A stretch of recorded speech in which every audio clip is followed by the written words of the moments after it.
11. Oke, rendah serat. Nah, biasanya kalau makan ayam goreng, makan burger, makan pizza, sayurnya yang ada itu biasanya cuma di burger aja. Itu selembar selada saja. Ya toh? Nah, karena sayuran itu mengandung serat, ketika kita makan fast food yang terjadi adalah tidak banyak serat yang dikonsumsi, ya toh? Jadi satu porsi kentang goreng mengandung 3 gram, cuma 3 gram serat. Ayam goreng mengandung 1 gram serat, ya. Padahal kebutuhan serat yang dianjurkan per hari itu 25 sampai 30. Siapa yang suka sayur di sini, adik-adik? Siapa ibu-ibu yang kalau makan sayur utuh nggak ada yang nyentuh? Kecuali ibunya sama bapaknya, ya toh. Anak-anaknya nggak ada yang nyentuh sama sekali. Anak-anak sekarang kenapa nggak suka sayur? Sukanya? Beli? Oh, burger, ya. Burger itu sayurnya cuma selembar, kadang aja disingkirkan ya Bu. Tomatnya dibuang, seladanya dibuang gitu ya. Maunya hanya dagingnya saja sama rotinya. Oke, berikutnya. Oleh karena itu perlu adanya edukasi pada remaja untuk menerapkan perilaku hidup sehat. Mengajak remaja untuk mengikuti pedoman gizi seimbang, ya. Kemudian dapat memberikan gizi yang baik untuk anak-anak jika menjadi ibu. Kalau di UGM berikutnya di bawahnya, ya. Di UGM itu pernah mengadakan challenge, bawahnya slide, ya. Challenge yaitu 21 hari challenge bertantangan selama 3 minggu. 21 hari 3 minggu itu ya. Jadi remaja dikumpulkan, kemudian dikasih rekomendasi menu. Harapannya dengan memenuhi tantangan itu remaja dapat membangun kebiasaan kebiasaan baik ya. Ternyata nggak ngantuk ya, ketawa ya. Kebiasaan baik. Mungkin nanti di Jepara perlu diadakan challenge. Jadi tidak hanya diajak untuk bersosialisasi seperti ini, seminar seperti ini, tetapi diajak challenge. Nanti dipantau, kemudian yang bisa menurunkan berat badan dengan pola yang baik selama 3 minggu mungkin bisa mendapat reward ya. Oke, berikutnya diet pada remaja perlu nggak sih? Siapa yang diet? Siapa yang nggak mau makan ini, nggak mau makan itu? Nanti bodinya gemuk gitu ya. Ya, sebenarnya remaja itu nggak perlu diet loh. Remaja putri khususnya khawatir biasanya tubuhnya gemuk sehingga sering melakukan diet ekstrim. Pada remaja cowok juga kelihatan pengen berotot gitu ya. Nah, sebenarnya nggak perlu loh diet itu karena kalian kan berada di masa pertumbuhan, masa perkembangan. Jadi masih dibutuhkan asupan gizi yang cukup ya. Yang kalian perlukan adalah berikutnya, ya, memaksimalkan asupan gizi supaya tingginya maksimal. Kemudian para remaja yang diperlukan adalah sebenarnya disertai dengan olahraga. Siapa yang punya jadwal olahraga dalam seminggu berapa kali olahraga? Sekali? Jumat kalau di kantor atau di sekolah saja ya. Di luar itu nggak pernah olahraga? Jarang. Nah, anak-anak kok nggak perlu diet sebenarnya. Makan sesuai dengan yang dibutuhkan, memenuhi 4 kriteria itu tadi ya. Ada nutrisi, kemudian ada protein, itu dicukupi ya. Kalau kelebihan itu bisa dibakar melalui olahraga, bergerak. Jadi sekarang yang tidak pernah olahraga mulai sekarang sudah tahu bahwa sebenarnya diet itu nggak perlu. Yang perlu adalah gizinya dicukupi, kemudian olahraganya juga dipenuhi. Itu harus dilakukan, diubah loh ya. Oke, berikutnya. Nah, jadi makanan bergizi seimbang, kemudian menjaga pola hidup sehat, seluruh pihak terkait agar mulai ini ya, ada pengawasan dari orang tua, ibu-ibu. Jadi kalau anaknya nggak mau makan sayur dibiarkan ya toh. Harusnya bagaimana caranya supaya anak-anak mau makan sayur, ibu-ibu? Bagaimana? Kasih inovasi, betul. Makanan yang terbuat dari sayur itu sebenarnya dibiasakan dari anak-anak kecil. Kalau sekarang sudah remaja, biasanya mereka sudah mulai bisa berpikir bolak-balik. Ya aku disuruh makan sayur nggak mau, aku biasanya juga nggak makan sayur. Sudah terbentuk habit seperti itu, kebiasaan. Jadi sejak kecil, ibu-ibu yang masih mempunyai putra-putri kecil, monggo dibiasakan. Kalau nggak suka sayur, ibu-ibu, sayur itu bisa macam-macam. Misalnya kan anak kecil biasanya suka yang kriuk-kriuk gitu ya. Ya, dicampur di dalamnya, misalnya lumpia dalamnya diisi sayur ya. Ada yang lebih apa ya, menurut saya lebih efektif lagi supaya anak-anak itu bisa menyukai semua jenis makanan. Buah juga, khususnya ibu-ibu yang putra-putrinya anaknya cowok biasanya. Buah itu kalau nggak dikupasin nggak dimakan ya, di kulkas setahun gitu biasa ya Bu ya. Nah, ya kalau dikupasin gitu, kalau saya lebih sering di piring gitu tak jejer-jejer cuantik gitu ya, biar tertarik akhirnya mau makan gitu ya. Adik-adik juga gitu, siapa yang ibunya setiap hari menyediakan makanan ditata tirik-tirik biar menarik, ada nggak? Nggak ada. Nanti ibunya suruh ketemu Bu Ana ya, ada yang ibunya di sini? Ada ya. Nah, kalau nggak pernah gitu suruh ketemu Bu Ana ya. Oke. Ya, ditata biar menarik, kemudian anak tertarik untuk makan ya. Nah, kemudian inovasi-inovasi yang seperti itu yang dibutuhkan karena butuh intervensi banyak pihak. Jadi ibu itu yang paling utama. Dulu anak kecil sering ya orang tua mengeluh bahwa Bu, anak saya nggak mau makan. Kenapa nggak mau makan? Karena ibunya nggak pernah masak, dibelinya makanan jadi. Kalau saya dulu menarik anak-anak dengan aroma makanan. Jadi ketika anak di rumah saya baru masak, mesti bau apa ini mah? Gitu. Karena dia sudah tertarik dengan bau, dicoba, suka. Itu menjadi kebiasaan sampai sekarang ya. Jadi kalau emaknya masak, biar anaknya mau makan, masaknya ketika anak-anak di rumah. Wah, aromanya sedikit menggelitik gitu ya, biar anak-anak mau. Oke, berikutnya. Oke, konsumsi tablet penambah darah. Di sekolah ada ya program minum tablet penambah darah. Ada kan? Ya, itu salah satu upaya ya supaya tidak terjadi anemi ya, membuat remaja sehat akhirnya untuk kedepannya juga mempunyai pola hidup yang sehat. Jadi karena remaja putri itu kan setiap hari harus menstruasi ya, otomatis akan mengalami yang namanya kekurangan. Nah, tablet penambah darah itu salah satu upaya dari program pemerintah kan ya, gratis ya. Ya, diminum di sekolah ya. Oke, sebulan berapa kali? 1 kali. Iya Ibu, 1 kali ya. Biasanya. Yang dari dinas kesehatan nggak ada. Oke, yang penting itu ada program untuk anak-anak sekolah SMA khususnya remaja. Berikutnya. Oke, 4 pilar gizi seimbang yang perlu diterapkan. Nggak perlu diet ya. Mulai sekarang nggak usah diet, konsumsi aneka ragam makanan. Jadi jangan hanya fast food, junk food, tetapi buah, sayur, ya. Pokoknya semua yang mengandung tadi sudah ada 4 itu ya harus terpenuhi. Kemudian perilaku hidup sehat, bersih, aktivitas fisik, olahraga, ya. Kemudian memantau berat badan secara teratur. Jadi untuk menurunkan tidak dengan diet, tetapi disertai dengan olahraga. Oke, berikutnya pola asuh. Oke, pola asuh dimulai dari pola asuh itu akan berpengaruh terhadap perilaku anak.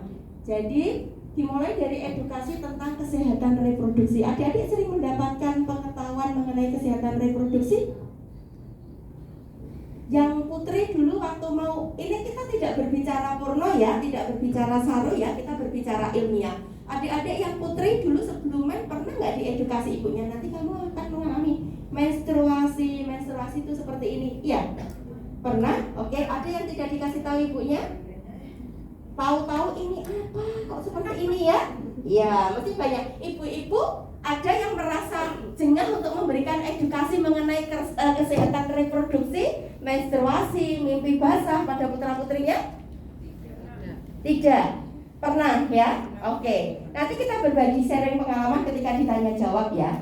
Jadi saya punya pengalaman waktu saya masih mengisi klinik kita di suatu radio. Saya dipeseni sama teman saya bilang, Bu, nanti kalau mau membahas, tolong dibahas tentang mimpi basah. Ada yang cowok pernah nggak dikasih tahu orang tuanya mimpi basah itu apa? Enggak. Nggak tahu. Sebenarnya tahu nggak sih mimpi basah itu apa? Tahu ya? Oke, bukan mimpi kejebur kali ya Dek ya? Iya, jadi saya dipeseni, kenapa Mbak? Soalnya kemarin anak saya tanya, "Mah, mimpi basah itu apa?" Terus jenengan jawab apa? "Ya mimpi hujan-hujan, Dek." Gitu. Iya. Iya, di sekolah biasanya ada edukasi itu. Padahal sebenarnya edukasi awal itu ya harusnya dari orang tua. Madrasah anak pertama kali adalah orang tua, ya. Jadi sekarang anak kalau orang tuanya nggak ngasih pengetahuan, carinya di Mbah Google. Jadi madrasah pertama nggak orang tua tapi Mbah Google. Nah, gitu ya. Nah, kemudian saya mengisi mengenai mimpi basah. Dia mendengarkan, kemudian dia protes ke mamanya. "Ma, mimpi basah ternyata nggak mimpi hujan-hujan," gitu ya. Biasanya kalau ibu-ibu masalah menstruasi kadang masih cerita ya sama anak perempuan. Yang mimpi basah ini jarang mesti ya. Edukasi itu ya. Ibu-ibu jarang. Harusnya kalau ibu-ibu jengah menceritakan mengenai mimpi basah itu apa, bapak-bapak yang menceritakan. Sehingga adik-adik paham mimpi basah itu apa. Bangun tidur, kok kasurnya basah? Ini nggak apa-apa gitu ya. Kenapa? Nggak apa-apa, Dek, mungkin AC-nya bocor gitu ya. Tidak mendapatkan informasi yang benar. Akhirnya mereka mencari informasi dari internet yang belum tentu informasi itu adalah benar. Ya, jadi kesehatan reproduksi itu harus diberikan sedini mungkin. Pendidikan seks bagi adik-adik, bagi orang tua, memberikan edukasi seks itu sejak usia berapa kira-kira? Balik, oke? Remaja? Nah, salah ini. Edukasi seks itu diberikan sejak anak usia di bawah 1 tahun. Karena asumsi ibu-ibu memberikan pendidikan seks adalah nanti kamu akan ketemu cowok, berhubungan ini dan itu ya. Sebenarnya seks edukasi itu dimulai ketika anak toilet training itu sudah seks edukasi sesuai dengan usianya. Jadi di bawah 1 tahun. Tapi ibu-ibu sekarang itu anak-anaknya banyak yang dikasih diapers. Sampai sekolah SD pun masih ada yang pakai diapers. Sehingga mau misalnya, udah dipempes aja, mama sudah kasih pempes gitu ya. Nah, kalau dulu kan nggak ada yang namanya diapers gitu ya. Jadi kasur itu pesing wangi itu sudah biasa. Kalau sekarang enggak, rumah ibu-ibu nggak pernah ada aroma pesing karena apa? Selalu pakai diapers. Tetapi dengan pakai diapers tidak mengajarkan anak untuk toilet training. Jadi mereka tidak pernah tahu bahwa mas saya mau pipis, mas saya mau BAB gitu ya. Nah, itu seks edukasi dimulai sejak dini sesuai dengan usia. Kemudian anak kecil perempuan kalau pipis jongkok, anak laki-laki kalau pipis berdiri, itu juga seks edukasi. Ya, adik-adik juga ya. Jadi seks edukasi itu tidak melulu soal yang tabu-tabu ya, tetapi mengajarkan bagaimana harus berperilaku dengan benar yang berkaitan dengan reproduksinya. Ya, kemudian ketika anak kecil memanggil perempuan itu mbak, ibu, itu juga seks edukasi. Yang cowok dipanggil mas, bapak, itu juga seks edukasi. Ya, oke. Kemudian anak-anak harus menjaga organ reproduksinya supaya sehat, bisa menghasilkan nanti bisa menerus melahirkan generasi yang tidak stunting. Ya, jadi anak-anak boleh melakukan hubungan seks ketika sudah menikah. Sebelum menikah tidak boleh. Kenapa, Bu? Kalau hanya dibilang tidak boleh, anak-anak tidak paham alasannya kenapa. 1, biar terbebas dari penyakit. Jepara itu pernah punya prestasi loh adik-adik, juara 1 Jawa Tengah HIV AIDS. Prestasi yang buruk ya, bukan prestasi yang baik. Adik-adik tahu HIV AIDS enggak? Tahu ya? HIV AIDS itu adalah penyakit yang mematikan yang menyerang daya tahan tubuh seseorang. Penularannya dengan melalui hubungan seks bebas dengan pasangan yang kita tidak tahu riwayat kesehatannya. Kemudian narkoba, jarum suntik narkoba itu. Jadi kalau habis nyuntik ke saya misalnya, terus dipakai Mbak siapa? Mbak Nisa, karena kita nggak pernah disterilkan dulu gitu ya. Kalau nge-spray ya sudah, cus sini, cus sana dengan 1 jarum suntik. Terjadi pertukaran dari darah ke darah. Saya mengidap HIV bisa menular ke yang memakai jarum suntik berikutnya. Ngeri ya. Dan HIV itu ada obatnya, cuma bisa membuat virus pingsan. Jadi tidak membuat sembuh, benar-benar sembuh. Jadi harus seumur hidup minum obat kalau mau sehat. Ya, kalau nggak minum obat, HIV itu akan menggerogoti seluruh tubuh. Dan yang tidak kalian tahu, kalau HIV, kalau flu, Bu Ana menulari kalian flu, hari ini kalian tertular langsung kena flu. Kalau HIV masa inkubasinya itu 5-10 tahun. Jadi hari ini kalian tertular, 5 tahun baru ketahuan, 10 tahun baru ketahuan. Tergantung daya tahan tubuh kalian. Ya. Jadi kalau menghasilkan generasi sehat yang tidak stunting, organ reproduksinya harus dijaga. Baik. Berikutnya, bagaimana membekali pengetahuan pada remaja tentang memenuhi kebutuhan gizi saat hamil? Perlu, meskipun remaja, lah kan saya belum hamil, Bu. Ya perlu dibekali dari sekarang, ya. Kalau pembekalannya tidak dari sekarang, hanya ketika nanti hamil, ya. Biasanya kesiapan mental itu juga tidak tersiapkan dengan baik, ya. Oke, berikutnya. Oke. Pola asuh tadi bawahnya. Oke, pola asuh yang benar pada remaja diperlukan agar mengubah perilaku dari yang kurang baik menjadi perilaku yang baik. Ya, jadi ketika pola asuh dari orang tua memberikan informasi yang benar mengenai apa yang dibutuhkan anak-anak, otomatis yang tidak baik tidak akan dilakukan karena sudah ada informasi di sini ya, sudah ada pengetahuan di sini ya. Oke, kalau tidak tahu bisa saja melakukan hal-hal yang sepertinya tidak mereka pahami bahwa itu adalah hal yang tidak baik dilakukan. Peran orang tua sangat penting dalam membentuk perilaku melalui pola asuh. Pola asuh, status gizi sangat dipengaruhi. Jadi pemahaman orang tua itu sangat penting untuk membuat adik-adik di sini benar-benar paham ya, bahwa apa sih yang harus dilakukan, apa sih yang boleh dilakukan, apa sih yang tidak boleh dilakukan. Oke, berikutnya. Yang terakhir, perilaku apa sih yang harus dipunyai adik-adik? Sehat mental. Oke. Sehat mental itu yang seperti apa?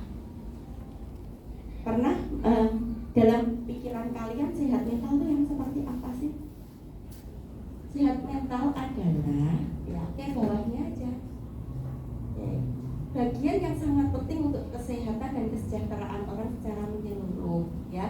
Jadi sehat mental itu menjaga mental seseorang supaya tidak stres, tidak depresi. Stres itu sebenarnya potensi yang dipunyai semua orang loh. Semua orang pernah mengalami stres. Jadi jangan takut dikatakan stres. Stres itu bukan gila, ya. Stres itu bukan gangguan jiwa, tapi stres itu hal yang wajar dialami oleh setiap orang. Tetapi yang tidak wajar adalah ketika orang tersebut tidak bisa mengatasi stresnya. Stres itu bagian dari depresi, depresi itu bagian dari gejala gangguan jiwa. Jadi tingkatannya stres kalau tidak tertangani dengan baik bisa menjadi depresi, depresi tidak tertangani dengan baik bisa menjadi gangguan jiwa. Ya, sehat mental bagaimana supaya anak-anak sehat mental? Ya, sehat mental itu bukan berarti mengajarkan anak tidak pernah mendapatkan masalah loh ibu-ibu dan adik-adik. Ketika kalian mendapatkan masalah itu kalian belajar bagaimana menyelesaikan masalah, bagaimana bertahan, bagaimana problem solving kalian. Itu bagus karena itu menempa kedewasaan kalian.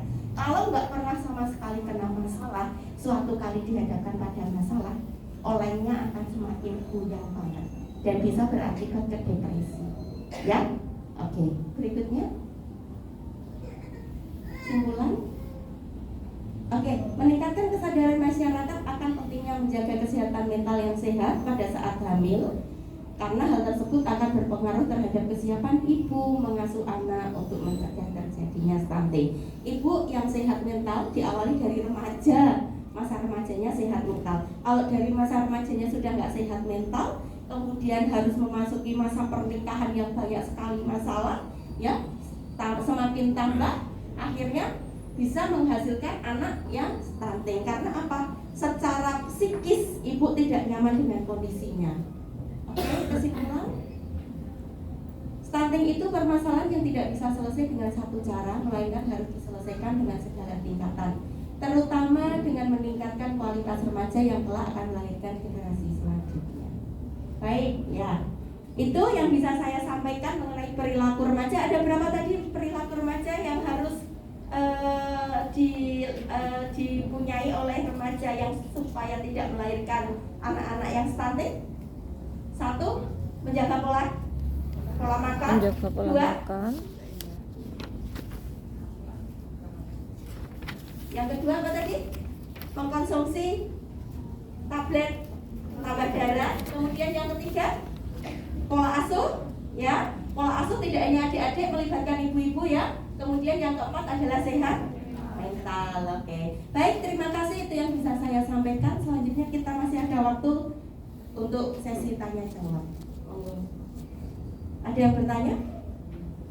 Ya, monggo, Ibu, adik-adik. Ada yang belakang? Oke, satu. Ada Iya, lagi? saya paringin mic-nya ya. Boleh tentang problem kalian ya adik. Mumpung saya di sini. Nanti kalau harus ke rumah sakit harus antri dan bayar. Oke. Ya, dari mana dek?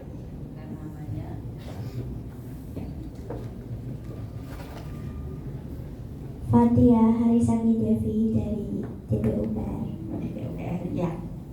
Saya mau bertanya, apakah anak dengan diagnosa stunting tetap bisa menjalankan kegiatan sehari-hari dengan normal? Oke. Oke, anak dengan ini mau langsung dijawab atau menunggu pertanyaan lainnya?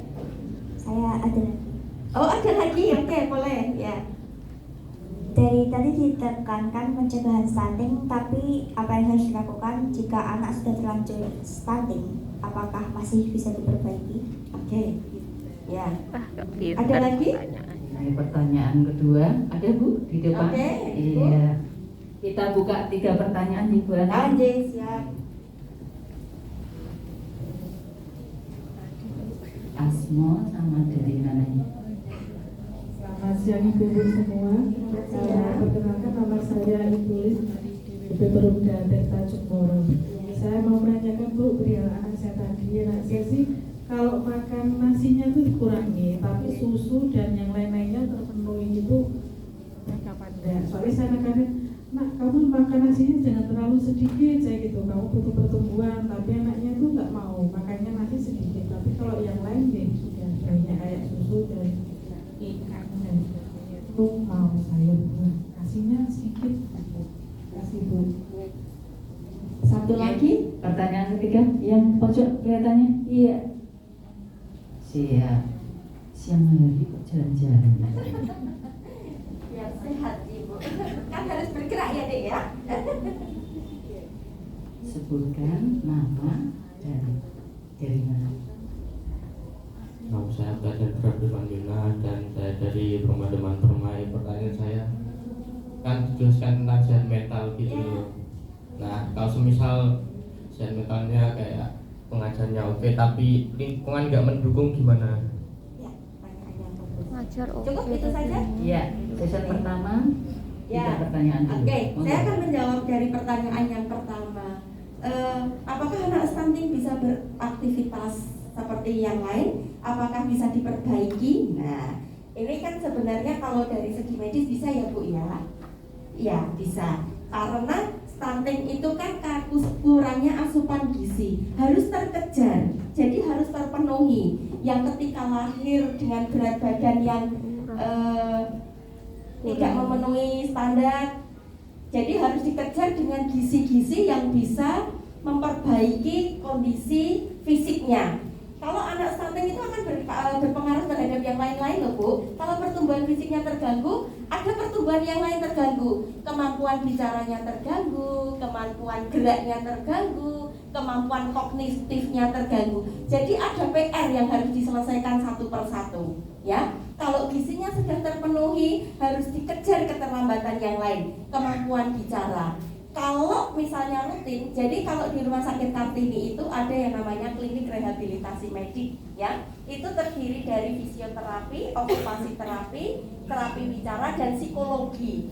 Jadi biasanya anak dengan kebutuhan keterlambatan atau kami mengenal dengan development delay, keterlambatan perkembangan ya, karena gizinya tidak terpenuhi atau karena ada gangguan pada salah satu dari 4 ini, bicaranya, okupasinya, geraknya atau kognitifnya, itu harus dikejar dengan dilakukan terapi ya. Selain asupan gizinya dikejar dipenuhi, juga dilakukan terapi. Nah, terapi itu yang diajarkan terapis apa bisa dilakukan di rumah. Berarti lintas profesi gitu. Iya, betul. Pengobatan. Leros Ibu. Jadi butuh tim ya, butuh tim. Jadi tidak hanya satu saja. Karena sebenarnya satu anak itu membawa banyak sekali perkembangan. Tahap perkembangan aja ada 9 ya. Perkembangan bermain itu termasuk perkembangan loh Bu. Putra-putri Ibu, adik-adik yang tidak pernah bermain di luar itu juga akan mengalami gangguan perkembangan. Karena dia tidak akan bisa bersosialisasi, tidak bisa berbagi, tidak bisa belajar yang lain-lain ya. Jadi sebenarnya banyak sekali yang harus dikejar. Bisa nggak Bu tumbuh normal? Bisa ya, bisa. Tetapi itu butuh waktu dan proses ya. Jadi anak-anak bisa beraktivitas, nanti kalau sudah terkejar dengan baik juga beraktivitas dengan baik ya. Kalau keterlambatan bicara kita harus kejar dengan terapi bicara. Kalau keterlambatannya di motorik halus, motorik kasarnya, kita juga harus kejar di situ. Gitu ya, Nak ya. Bisa diterima? Mudeng ya? Mudeng nggak mumet ya jawaban Bu Ana? Baik. Oke. Kemudian pertanyaan yang kedua tentang makanan. ya, makanan ya. Sebenarnya kan harus seimbang asupan antara karbo, protein dan lain sebagainya. Nah, kalau karbo itu kan tidak hanya dari nasi Ibu, mungkin bisa dari yang lain. Ada dari camilan, yang gandum itu masuk karbo Bu ya. Kemudian singkong. Jadi sebenarnya selama masih ada karbo dan itu tidak hanya terpenuhi dari satu saja nggak masalah Ibu. Yang penting sayurnya, seratnya terpenuhi dan lain-lainnya terpenuhi. Ya, mungkin nyemil nggak Bu? Ya, nyemil biasanya cookies itu juga ininya tepungnya juga karbo ya Ibu ya. Nyemilnya cilok. Jadi nasinya sedikit, nyemilnya cilok ya Bu ya. Jadi sama aja. Kalau saya sering bercanda sama teman-teman, lauk yang salah pergaulan. Lauk yang salah pergaulan itu nasinya sedikit tapi di situ ada mie gorengnya gitu ya. Nah, itu bisa kita siasati sih Bu sebenarnya. Selama karbonya ada, tidak hanya dari nasi saja, bisa terpenuhi dari yang lain. Nggak apa-apa Ibu. Oke. Itu nggih? Oke. Kemudian pertanyaan yang ketiga. Iya, tentang lingkungan. Lingkungan. Iya. Bagus. Jadi secara pola asuh keluarga bagus, tetapi lingkungan, ya Nak? Betul. Lingkungan itu juga memegang peran penting terhadap perilaku anak. Jadi kalau di dalam keluarganya itu sudah dibekali dengan dasar yang bagus, dasar religi yang bagus, kemudian norma etika yang bagus, tetapi ketika lingkungannya tidak bagus, bisa nggak berpengaruh? Bisa. Tetapi yang penting dasar di rumah dulu ini yang kuat. Ibaratnya kalau rumah pondasinya kuat, ya toh? Nah, atasnya otomatis mesti kuat, meskipun nanti ada yang agak runtuh sedikit gitu ya, tetapi tidak akan roboh. Ibaratnya seperti itu. Jadi memang ibu-ibu harus peka terhadap pergaulan anak. Ketika anak berada di lingkungan yang tidak baik, kita tidak bisa mengubah lingkungan. Tetapi setidaknya kita bisa memberikan bekal pada anak-anak dengan dasar yang kuat. Sehingga ketika goyah, saya yakin mesti nggak ada yang nggak goyah. Anak-anak itu kadang gampang terpengaruh ya. Tetapi ketika kita sudah punya dasar yang kuat, goyah pun juga tidak goyah sampai oleng, sampai ambruk gitu ya. Istilahnya seperti itu. Jadi anak-anakku juga harus pandai memilih lingkungan. Kalau lingkungan yang mengarahkan kalian membuat atau menjadi perilakunya tidak baik, berarti itu bukan lingkungan yang sehat untuk kalian. Harus dihindari, ya. Tidak dijauhi, seminimal mungkin bisa dihindari. Karena kalau kita tidak belajar juga terjun ke lingkungan yang tidak baik, kita tidak pernah tahu, tidak pernah bisa membandingkan, oh ini lingkungan baik, oh ini lingkungan tidak baik, ya. Selama kalian mempunyai dasar yang kuat. Oke. Ada lagi pertanyaan? Oh,